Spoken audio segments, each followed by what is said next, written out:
All right, in this video, we're going to be discussing all about the need to know meds for the exam. So the first ones we're going to talk about is antibiotics. There's a couple vasopressors on here as well. And then at the end, we'll talk about the tuberculosis medications.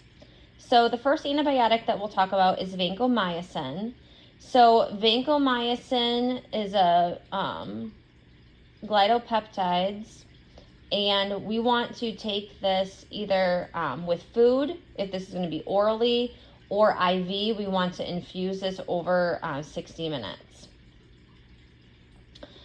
Some of the side effects, it can cause thrombolytis, nephrotoxicity. Remember when we talked about the other video, or when we were talking about like kidney issues, vancomycin was one of those that is nephrotoxic ones. So we want to be monitoring those kidney labs, those B1s and C-reactive proteins. And of course, knowing those baselines ahead of time helps too if we know that. Can be ototoxic, also can cause that red man syndrome. So just vancomycin, just remember that it's red man syndrome. You can also, if this red man syndrome does happen as a side effect, you can use an antihistamine to slow down the infusion as well. Okay, and then for our next, we have piperacillin, and that is a type of psyllin, a penicillin. It's a disrupts the cellular wall structure, and tazopattam is the helper for the penicillin. So anytime we're giving this med, which this piperacillin, tazobamine, the easier word for this is just Zosyn, and I'm sure all of us have given Zosyn on the clinical floor setting before. This is a type of penicillin. So before any type of administration of this Zosyn, we need to be assessing for any allergies related to penicillin. Some common reactions could be that eukarya, which is just that fancy name for hives, pruritus, which is that itching, and then also angioedema. Some most common adverse reactions, which is not life-threatening, would be more of that nausea, vomiting, GI upsets with that, that diarrhea.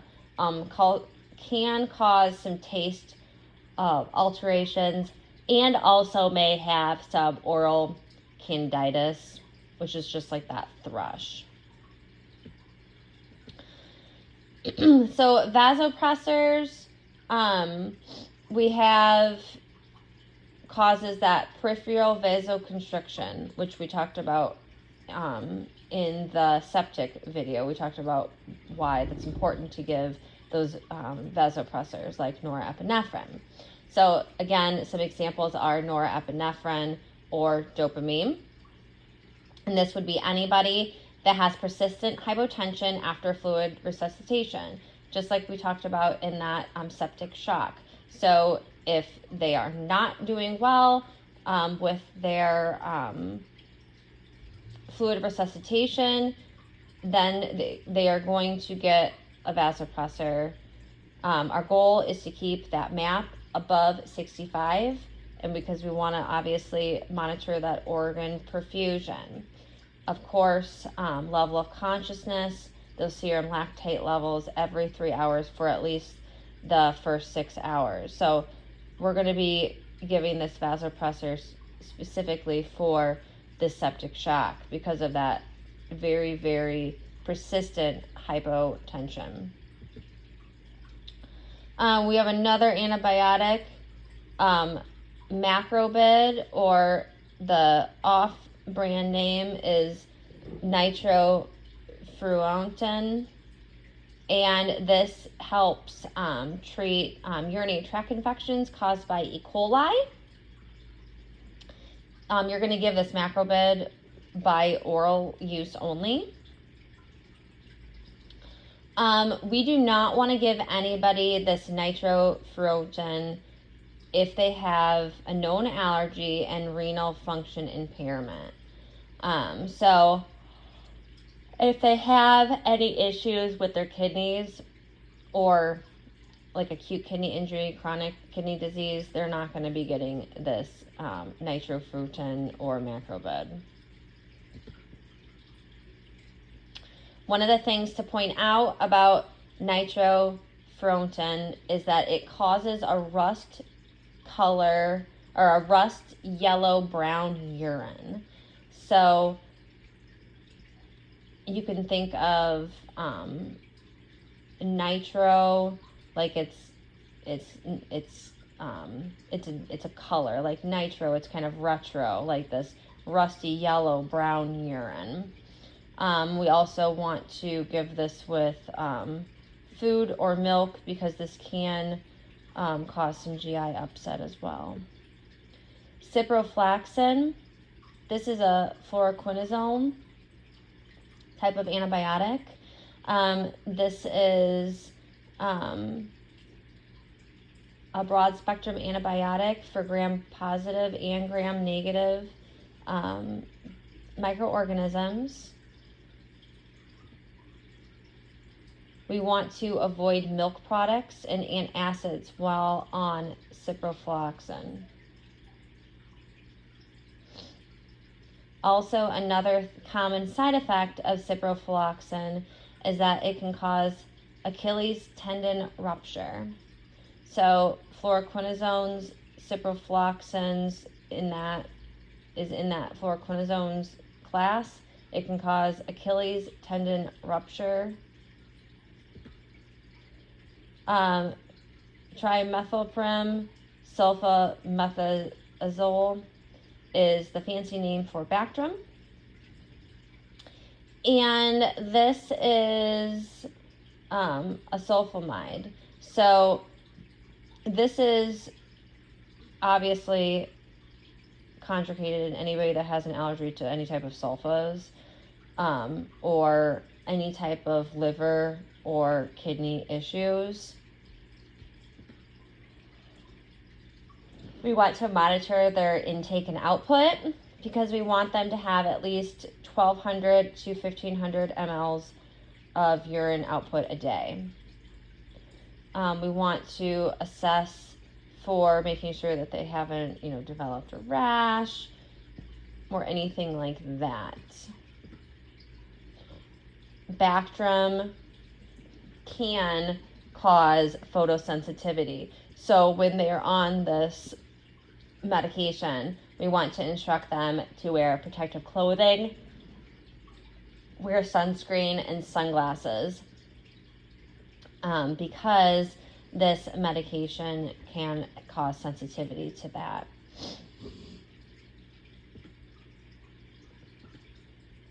And of course, with anybody on any type of antibiotic, we want to instruct those patients to make sure that even when that patient starts to feel better, to make sure that they're taking that full round of antibiotic course so they can get all of those bugs out, so to speak. So that way, if they don't finish it, they'll become resistant to that antibiotic and it'll cause, antibiotic resistance, and that's just no fun. So our job as nurses is education to make sure that, hey, I know you're feeling better, but you're going to feel better at such and such, date within this antibiotic dosing. You got to make sure that you finish the rest. The next one is pyridium, and that fancy word is pedazolamide. So I can't even say these. Pyridium is used to help UTIs. It has analgesic properties. So it is helpful to help the pain, especially that burning sensation with that UTI.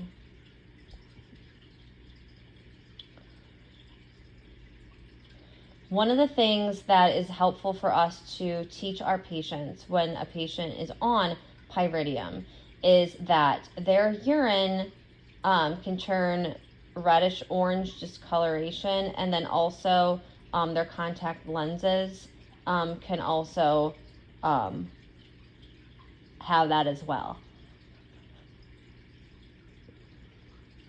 especially if it's soft contact lenses, because it can seep into that.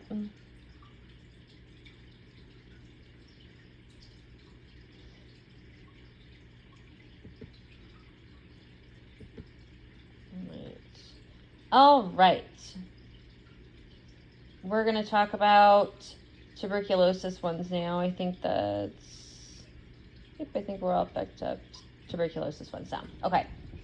So, INH, the isoniazid, is an anti-tubular or tubercular medication. So this is the INH is the most widely one that is used. It is bacterial or bactericidal. It kills, and it's going to kill that tuberculosis within the patient. But we also, the problem with this is that it causes a decrease in the vitamin B6. So we're going to need to instruct them that while they're on this INH, they're going to need vitamin B6. This can also cause numbness and tingling of the extremities, and can also cause some visual changes as well. Okay. Rifampin is an anti-tubercular medication as well. The thing with rifampin is that, like pyridium, this can also cause the tears, urine, everything in the body to be reddish orange. So this can be very off-putting. Urine, tears, and sweat may all be reddish orange, brown in color. So we want to instruct these patients to not really wear contact lenses because they can be stained. And definitely they need to have eye appointments as well, probably for that too.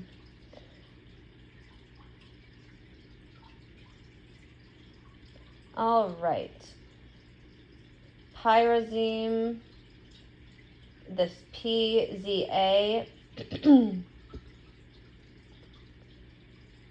this can cause issues with the uric acid. And some of those just aren't really much talked about. But ethambutol is the first-line anti-tubercular and synthetic first-line anti-myobacterial type of class. The issue with ethambutol is that we need to be monitoring their vision. So with ethambutol, it can cause visual issues and color issues as well. So they can have issues with their vision and seeing color. And I think that's it.